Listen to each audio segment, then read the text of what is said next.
All right, welcome back, everybody, to Beauty Calls. This is Dr. Z, and today I have a guest with me by the name of Dr. Eddie O'Connor. And he's a very interesting individual who has a specialty as a certified mental performance consultant, which seems like a mouthful, but definitely we look forward to hearing exactly what that means and how Dr. Eddie helps people in everyday life to improve their performance. So, uh, Eddie, thanks for being here. We appreciate it. Yeah, it's truly my pleasure. I'm excited to get started and help your listeners. Yeah, thank you. Well, just to start off with, actually, tell me a little bit more about your background, like where you came from. I believe you're a psychologist or at least trained in psychology. Is that right? Yeah, I'm a licensed psychologist in Michigan. SciPac lets me practice now through the country. So I got my start. I always wanted to be a psychologist. I wasn't sure exactly what I wanted to specialize in. I was an athlete myself, had some mental barriers as a track runner, could go on a lot of those tangents. But essentially, once I discovered sports psychology was a thing, which was the last class I took in college, which was way too late for my athletic career, I was like, oh my gosh, like there's some way that you can interact with your thoughts and feelings, not only to help with quote unquote pathology and mental illness, but that there's a psychology to excellence. And it's not normal. Like you can't be in the top 1% and do what 99% of the other people are doing. You have to be different. And there's a way to interact with your thoughts and feelings differently that can achieve excellence. Mm-hmm. So I still wanted to be a clinical psychologist. So I specialized in the things that athletes would suffer from the most. So I got specialties in pain and injury rehabilitation, as well as performance anxiety, which is a large part of my practice now. Got And it. I've just loved, and I've been doing it over 20, 25 years. I've stopped counting. And it's just super exciting to be able to kind of take psychology and normalize it a lot with my athletes and high performers. Half the anxiety that they're going through is stuff that they should go through. We'll probably talk a lot more about that. But I like the philosophy that I bring in really kind of helping people more than normalize, but understand that we have to interact with our distress differently rather than pathologizing and having to fix it. How do we start to understand that it has a value and then tie it into what's really important to us so that we can go after it? And that's been my life's work, particularly through my Success Stories community, which is a recent project that I've been doing to really bring it to scale. And I'll never retire. I love the ability to help people be their best. Well, definitely, if you love what you're doing and you're passionate about it, then there is no retiring, right? Yeah, yeah. And you mentioned something that in medicine is a common thread, and that is that pathology really is just taking something that is a normal physiologic, experience, but to an extreme usually that becomes abnormal. So everything like anxiety can be debilitating, but there is a natural reason for having anxiety to a certain extent. So it's figuring out, I suppose, how to utilize the good aspects of the principle and improve over whatever pathology is inhibiting your actual performance. Is that right? Yeah, and thank you for saying that because I certainly don't mean to push away post traumatic stress disorder, obsessive compulsive disorder, panic disorders. Like there are clearly times when these negative emotions get in the way. Positive also, you have too much positivity and you're manic, and that's problematic as well. So when I work with clients, I'm really looking at the workability of what you're thinking and feeling in that moment and how do you interact with it to get the most out of it. And we try to move away from positive or negative shoulds or shouldn'ts because then it puts us in these little boxes that don't necessarily help the individual in that particular context in that particular time. And Right. so, yeah, the labels of pathology are not, try to play with those lightly. Absolutely. So, in general, I saw in some of your um, website information that one of the things that you basically do is remove barriers that keep you from performing or from excelling. And I suppose anxiety is one of those. In general, people talk about performance anxiety, but I'm sure there's a lot of different types of anxiety that go into even the preparation maybe for performing or for competing. What other kind of barriers are you talking about that might inhibit your performance that you could help people to overcome? Yeah, thanks. The overall, when I look at my colleagues and stuff, everybody's sort of got their flavor of how do they approach excellence. And not that any are right or wrong, but sometimes you'll hear a lot in the pop psychology of, you got to set your goals, you got to think positive, feel confident so that you can play well. Mm-hmm. And no doubt when you can do all of those things, it works. These high performance habits that people want to do and the self discipline. Right. And when you can do that, that all works. What I have found, and in part because of my own story, but there's a lot of people that's where they get stuck. And so I started to really conceptualize early in my career that, yeah, all of those things are there, but what's the biggest obstacle? Like there's always a reason why people aren't doing it. Otherwise, we would all be excellent. And so that's where I kind of got into the idea of my view of excellence is being able to identify the obstacle and coming up with a specific plan. One of the biggest barriers is the experiential avoidance. Fancy word if it's just kind of saying we don't like to feel bad. And sometimes that's just a matter of you get to a certain amount of fatigue in a workout and it's hard to push through. When I work with swimmers and runners, for example, a lot of it is having to interact with their pain differently because if you want to go faster than you've ever gone, you have to feel more pain than you've ever felt. Some of it is a lack of clarity of what's important to you. And this is our biggest motivator. You'll hear it a lot in the pop psychology about knowing your why. But this is very, very true. Having a personal attachment to what is it that I'm going to be doing and why is it important to me? Because it brings to the other barrier is that if I want to be, not feeling this bad stuff, I better have a really good reason to feel it. So those two things tie in together. Along with the Mm-hmm. anxiety, what we say in our head is the other big barrier. And we've got a negativity bias. It's been psychologically proven over and over again that for developmental reasons, to survive in this world, we got to think of the negative and what could go wrong. So we're never going to stop that. So many of my clients, when they're fighting their negative thinking and having to be positive and needing to feel confident so that they can play well, that's where they get stuck because these are these normal experiences that I just talked about. That we have to learn how to interact with them differently, hold them more lightly, and bring them along with us in those big moments. Because we should be scared. If you got a big test tomorrow, you should be scared because you could fail.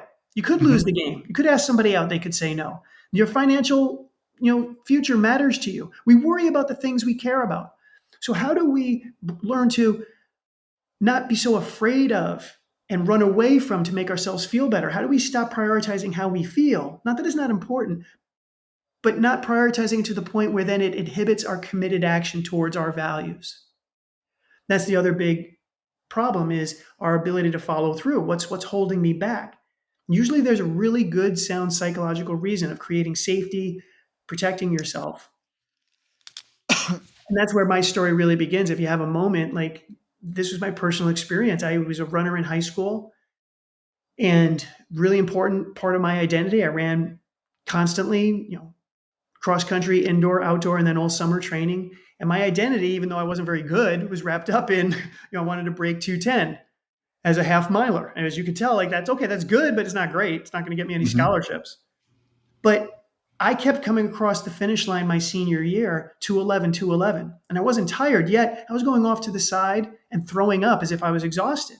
And I didn't Mm-hmm. figure this out until later. But what was happening was that my unconscious mind was like not willing to risk giving 100% and failing because I just felt like that would like shatter my identity. The problem is that I was still coming across at 211, so I was actually still failing. Like my fear of failing was causing me to fail.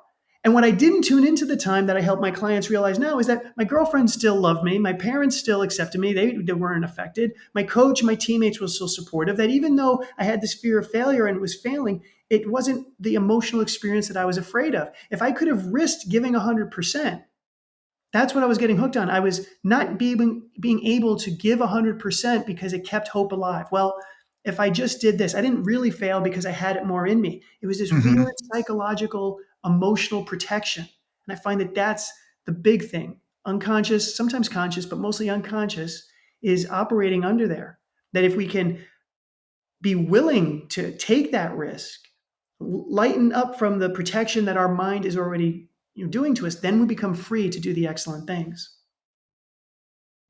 That's really great story because I mean you were understanding, you were getting insight into your own psychology as a younger person, and um, as you spoke, one of the things I thought of is just all high schoolers go through in, the dating world and the fear of rejection, right? People are afraid to ask someone else out because they're afraid they're going to get shot down and be embarrassed. And people learn that um, it's really not that big of a deal if someone says no, I don't want to go out with you. And I would see some of my friends who were very confident and would go out with girls and have fun, but the story is that almost all of them had been rejected many times and they learned to just move on. And so the people that get paralyzed in sports or performance of any type are those who maybe have not experienced a lot of losses and are just afraid of what that experience might be. Is that true? I'd say you're like 90% there. Some of it is, well, one of two things. One is I wouldn't say that they have experienced, and in all likelihood, they did experience it and they found it to be an unbearable thing. Like she said no, and that was it. Like I know the first girl I ever asked out in seventh grade put me right away in the friend zone. I like you as a friend, and I've been traumatized since about that phrase. you know, But and with more rejection, it gets easier, right? well, for some people it might. It all depends on how do you respond to that rejection. Because as you had said, your friends aren't taking it personally. I'm guessing that when they get rejected, they might have a bigger perspective of, hey, it's not about me. It's about, okay, the situation. Or they're looking for something else and they have a right to like what they want. I'm okay and they're okay. And we just didn't match. There's some way that I'm sure your friends were looking at it in that way where it wasn't a flaw to them. But if you get rejected and you say to yourself, I'm not good enough, I'm not attractive enough, there's something wrong with me, I'm broken, nobody's going to love me, then that experience then confirms all these negative thoughts that you have about yourself, and then it can become deeper. You see, one of the things that you had said that I want to encourage your listeners to pay attention to is that when you said, like, okay, they get rejected and it's not a big deal, you learn if you get rejected that it's not a big deal. I would actually say I think it is a big deal. And I encourage people to kind of respect the pain. If I'm going to go ask somebody out and I really like this person and they're going to say no, it is going to hurt me. Can I be willing to take that risk in service of her maybe saying yes? Mm-hmm. That's one of the big issues there. Is that can I be willing to feel the pain? And now again, defining the pain, it doesn't mean I do other things about kind of saying, well, what does this pain mean? What are you saying to yourself? If you believe, well, then it shows that I'm not good enough. I'm horrible. Okay, let's kind of hold on to those lightly. That's your head trying to protect you. It's creating a story. We're going to have to learn and do training with this to learn how to unhook from those. More helpful perspectives are like your other friends would talk about in the sense of, hey, I'm okay, she's okay, it just didn't work. Maybe there's an age gap, or they're looking for Mm-hmm. something else. It takes a lot for a relationship to work. People break up all the time. It's not personal in that particular sense of it's flawed. So there'll be some core beliefs that you have to get through, but it's a matter of how do you interact with that rejection. Never saying that it shouldn't bother you, because anytime you get disappointed, anytime you lose, it's not the end of the world, but that doesn't make us feel better. We're not afraid of the apocalypse. I Right. don't like being rejected.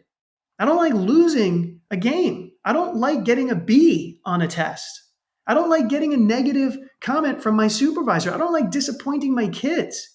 I hate those experiences.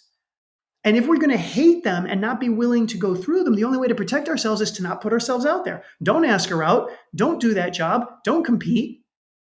And then our life becomes really, really small because while we're safe, we're not living. So, again, the philosophy of overcoming the obstacles to excellence is about how do I embrace and be willing, not like, not minimize, but be willing to feel the difficulty in service of these great outcomes, getting that date, winning that race, being a good dad. That's yeah, that's a good insight. So people, um, you shouldn't minimize the potential of rejection or failure because it is a big deal. Right. But and it's okay to admit that to yourself. But the people who can successfully grow from that, they psychologically have a way to not necessarily tie that failure to themselves in such a deep way that they can move on or grow, right? So how then do you do it? How do you um, work around that? Because if you're racing someone one on one and you lose, it doesn't mean you're a bad person, but it means that you were a slower person than the other one. So you got to identify that and own up to it, right? Absolutely perfect. You're hitting it, John. Right on the money.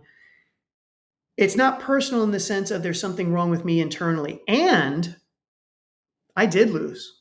So there's a bit of humility that we have to keep. So what did this race teach me? Why did I lose? Did I get out of the block slow? Have I not trained hard enough? Am I in my head and not like there's always a way to fix it. There is always a way to get better. And you'll see that the best in the world are never ever satisfied. Not in the sense that nothing's ever good enough, but in the sense that they realize that they haven't become the perfect human being, that there's always a record to break. Even when they've broken the world record, they realize that they could still shave another quarter second off and go faster. How do I do that?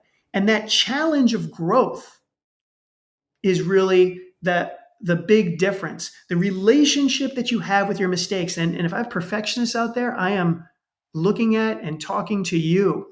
Your relationship with your mistakes is critical. They are, this is cliche, but they're opportunities to learn. But most people don't. They just run away. They want to make an excuse about why it happened. I'll do better next time. I just didn't try hard enough, kind of like I did in high school. Mm-hmm. But we can own it and say, hey, well, why didn't I try hard enough? Why did I get out of the block slow? And next time, can I do that a little bit better? You'll inch your way closer towards perfection and find excellence along the way. That's cool. So we talk about athletes, but it sounds like a lot of what you do can apply to other areas of life. Um, I'm thinking about, well, myself, as a surgeon, as a business person.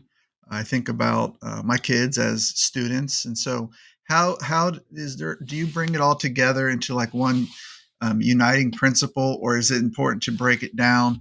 If you're dealing with a business person, is it very different than if you're dealing with a swimmer or a basketball player? Yeah, great question. No, I've got people in success stories, my success stories community. I've got athletes, I've got a couple of professional musicians, an orchestra, I've got a canine trainer, a couple of business people, trying to think of other things, an acrobatic pilot. Um, Mm-hmm. because the process of excellence is the context is different. And so we'll iterate some things to kind of fit the context of a football player versus a cello player. Um, but the process does come down to what we call psychological flexibility. And in brief, it's this way of saying, hey, I need clarity of values and I want to take committed action towards them. And the way to do that is by holding on lightly to the thoughts and feelings that I have, being willing to bring them along with me in service of these values. And I do that with a present moment focus, staying grounded in the moment, not getting caught up in the past or future, and all the while recognizing that I'm greater than these experiences. Like I am not what I do. That's what really held me back. Like if I didn't break 210, I failed, as opposed to it being like I was a runner. No, I'm bigger than that. And running is what I do. It's not who I am. And those principles, when you tie them all together and interact, is what we call about psychological flexibility. And it has been shown in recent research to be the number one mediator of therapeutic change, far more than anything else. So it is an incredibly powerful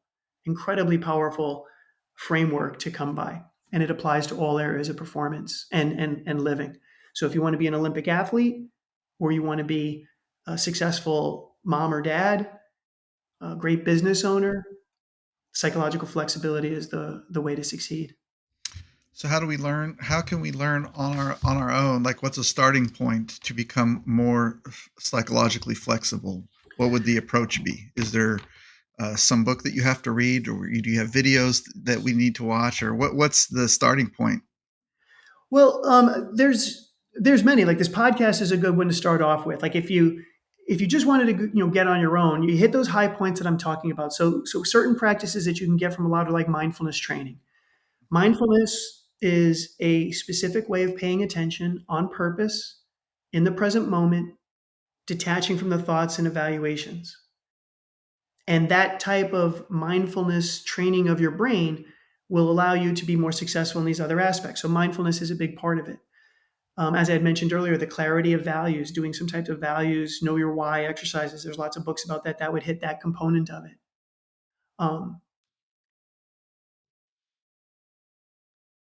I guess honestly, if you're asking, like my success stories community, that's what I've built it up. I mean, if you want help along the way, come join me. I'd love to have you, come through with it. And it's a membership model that I have where there's the training in each of these dimensions. We have monthly meetings where we go and I walk alongside you Sure. in order to kind of identify what those goals are and help you get the support, because it is training. You don't necessarily just read a book. I'll say this: you don't just read a book and get more information and become psychologically flexible. There's ways of every single day learning how to, for mindfulness example. So when I think that I suck, instead of being like, well, that thought is still there. Well, what did I learn? Well, I've learned that actually when I say that, that's a negative thing that I say, but it's there to try to protect me. I don't want to hold on to it. So how do I practice letting that thought be there, but then refocusing my attention back on the task that's right in front of me, the race I'm going to run, or the person I'm having the conversation with. And if you want to develop psychological flexibility, you want to have to practice these skills. It's called acceptance and commitment therapy too. So there's a lot of great books and workbooks about that. So anything in the acceptance and commitment therapy, if you wanted a book on that. So lots of different places that you can get it. But I want to say, act on it. Like, it really comes down to practice. I've done lots of lectures and things to athletes about these mental toughness skills. And I have just really found, and why I created the Success Stories community, is that it's the ability to actually do it is where you grow.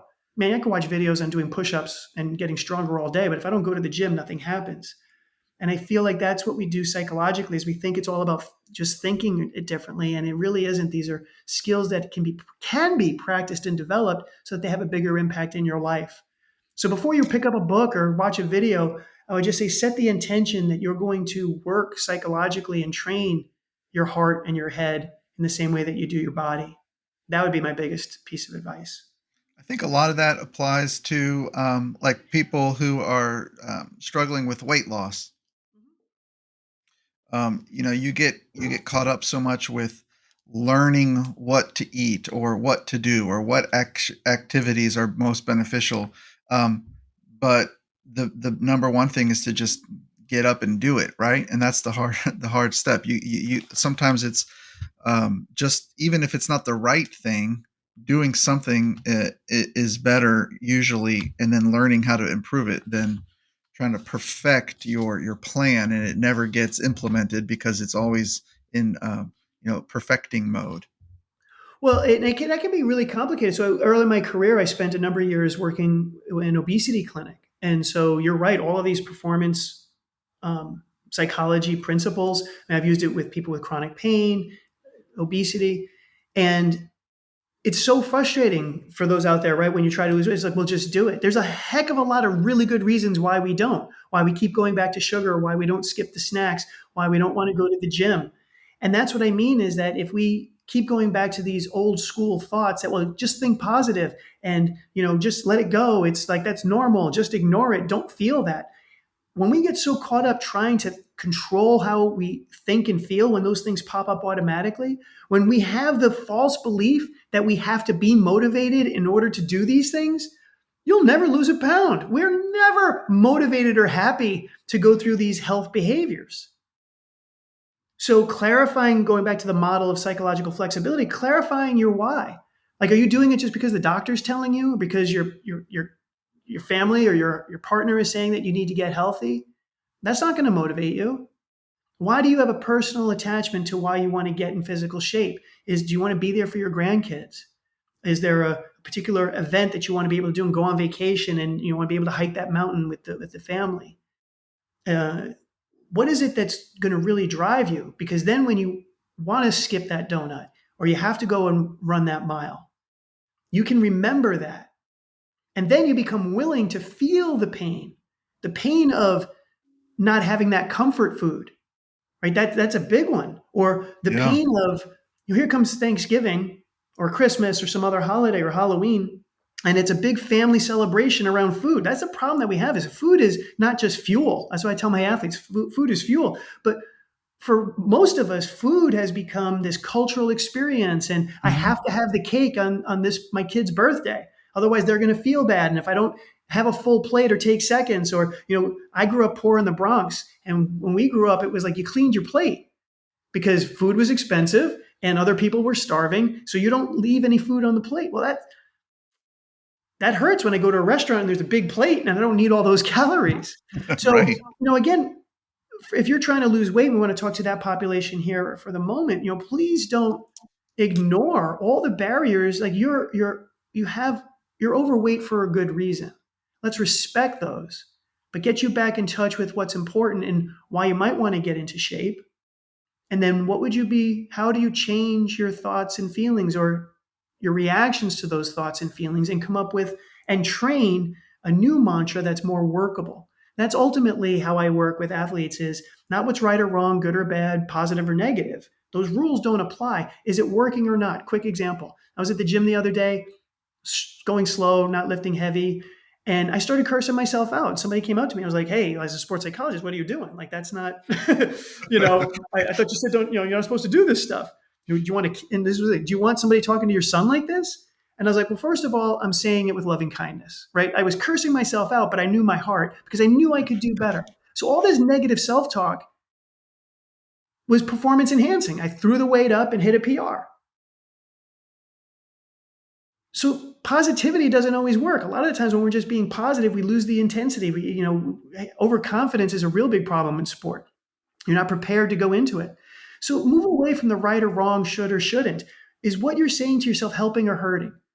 Not even if it's true or false. If I think that I'm a great podcast guest, well, if that helps me be easy and talk to you, great. It's working. Then I can believe it.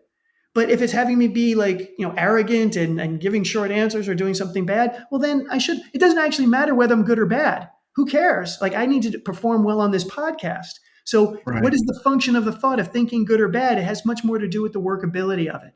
So, that's the biggest advice. If I could, a free one here is whatever you're saying to yourself, we don't really care if it's true or not. It doesn't really matter. It matters if it's helping you or hurting you. And if it's hurting you, what can we do to just maybe let it go? Not get rid of it and not ever say it again, because it's probably ingrained. But just like, I guess, think about the politician that you don't like the most. Just let it be in the background and don't listen to it. There's a lot of things that we say to ourselves that we just need to let be there because culture is, or our parents or some traumatic event has put it in our head. But it doesn't mean that we have to listen to it or believe it. Just put it in the background, like the radio song that you don't like, and it's just back there. That's one of the most powerful things that you could practice, and you don't need any training on it. Just make that decision now, and I promise you, your life will start to change. That's so good. I like that, and I wrote it down too, so I can tell my kids.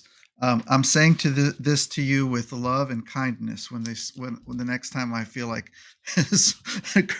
cursing, because it's true. Love and kindness doesn't always mean um, good feelings and fun, right? No, I mean, especially when we say it to ourselves. I mean, I wouldn't curse at my kid and call him an idiot and say that's with loving kindness. No, But that's it. with the heart of loving kindness, what I would say is like, look, I'm pushing you because I believe in you, buddy. Like, I Yeah, know you're not giving your absolutely. best, and I'm not faulting you for it. And you're not a bad person, but I know that this matters to you. I know you want to win this game, and I know you're feeling pain, right? This empathy that we would share. And I know you're tired right now, and I know you're scared because you got the teammates. But hey, buddy, man, I believe in you. So I'm encouraging you to slow Hmm. down, take a deep breath. Remember why you want to win this game. Focus on the ball and do what I know you can do. Right? That's a stronger approach, not negative or tearing it up. I was more colorful with myself, but because, it was me. Right. But if I You were to can be share it tough with on somebody yourself. else, I'd be a little bit more obviously lovingly kind, but intense. Intense, it has its, we're not, I wouldn't say, hey, buddy, whatever you want to do, it's up to you, and then just let them fail. Right.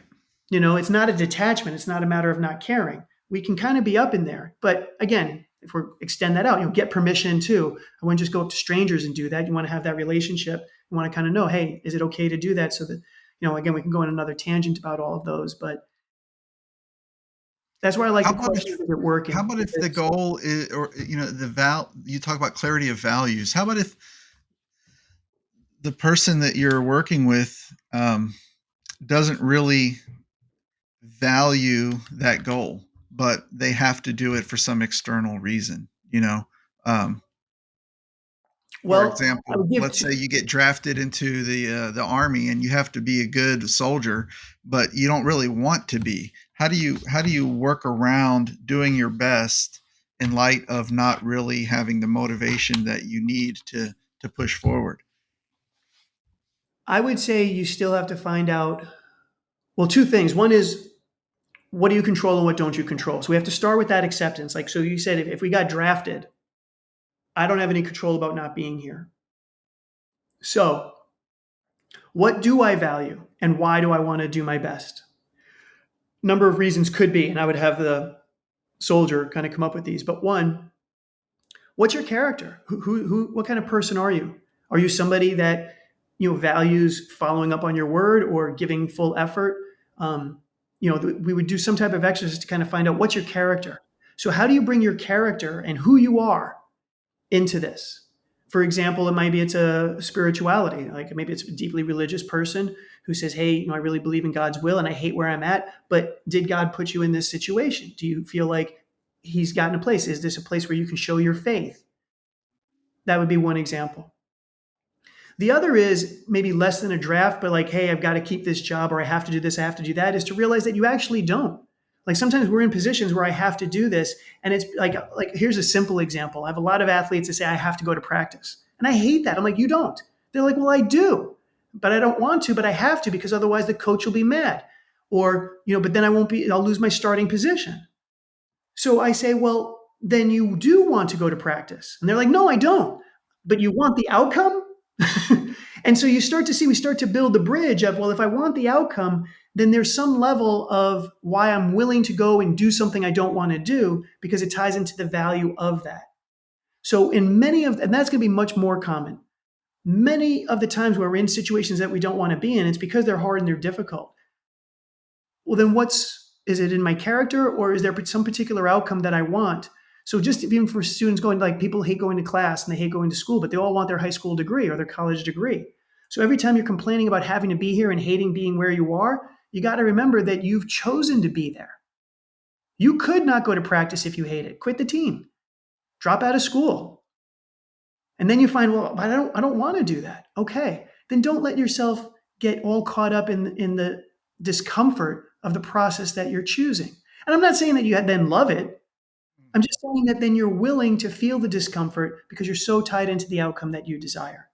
Whether that be an outcome there or, as we had said earlier, some part of your character. 'Cause that's who I am. I work hard. I'm diligent. I achieve. There's something in this situation, in this place that I've been put in, I can still be my best version of myself. And you will find that that will get you through when you're true to yourself, but you have to have that clarity of value and character. That's great. That's great advice, and I think that you could always. It's sort of like not finding the good in every situation, but finding a purpose in every situation that you might be thrown into. Great reframe. And thank you for saying it much more succinctly than I did. No, no problem. Thank you. I think that was great. Well, a couple more things, if you don't mind, I'd like to touch on before we go. I mean, and Yeah. you're free to talk about anything that's important to you right now, or you want our listeners to learn about. But some questions I had were um, around the topics of, for example, having like a vision of your future, or people that use like these vision boards, or manifestation kind of things. Like, you got to really see yourself there, and just by seeing yourself there in a very detailed way, it somehow comes into existence. A lot of it sounds hokey, but some of it might be true. What's your take on all of that kind of stuff? Do you have to really um, constantly visualize being the first at the finish line, to make it happen, or does it even make a difference? Like, what's the deal? Yeah. Well, we could do a whole nother podcast on this one. So we like it when we can make it sort of a simple way through. Um, Like what's the path? What's the easy thing? Oh, I just have to do this, then I'll get the outcome. That's our human nature of trying to find the easy way. Shortcut. Yeah. So I would say that the truth in what all of that stuff does is, of course, if you want something, you have to know what it is. You need a clear vision. And the more you focus on what that vision is, that can actually inspire you.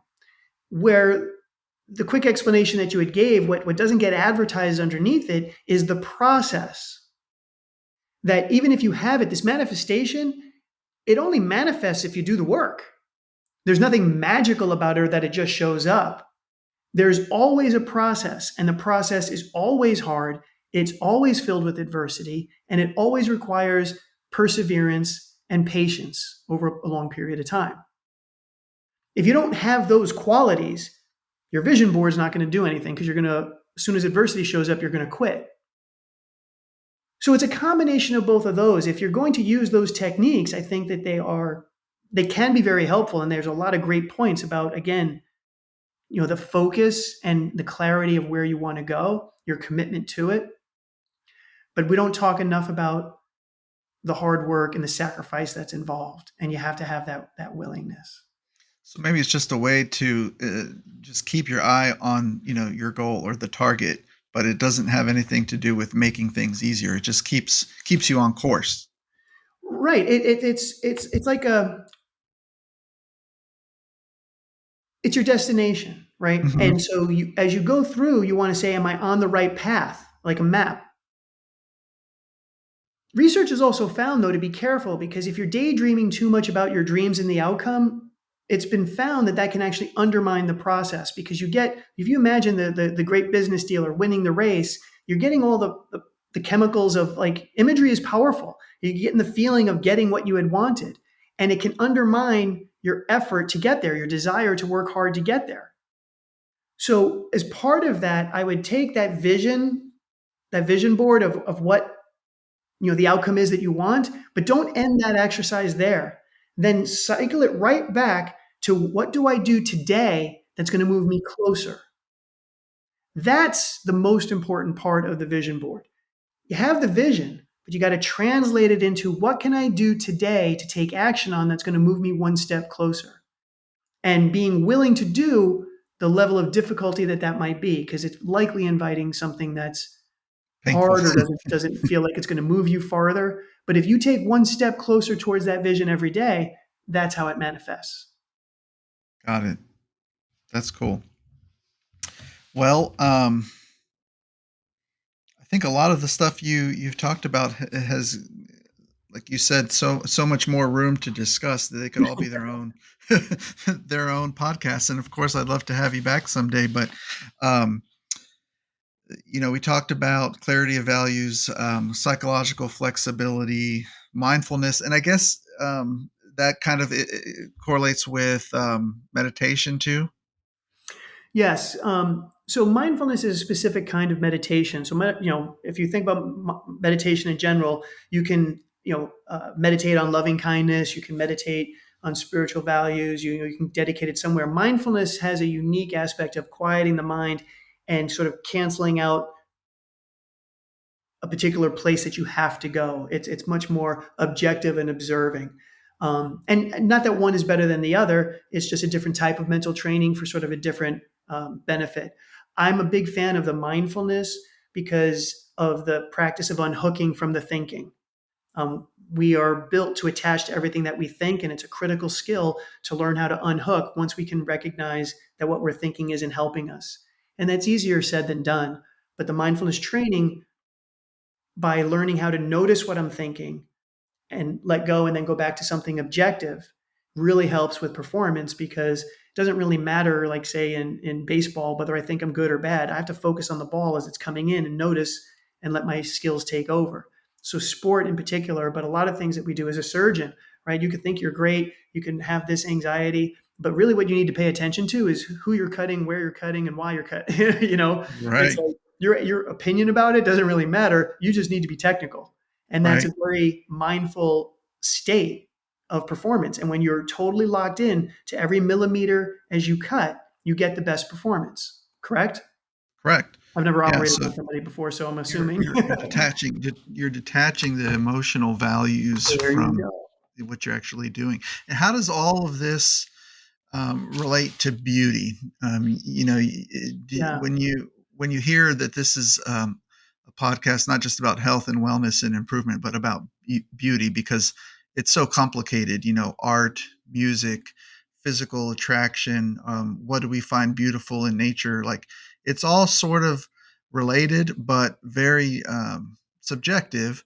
But there has to be some kind of underlying um, objective reason why we as humans have such a thing as beauty. So what does it have to do with beauty? Like, do you have any opinion on people whose goal is to seek beauty?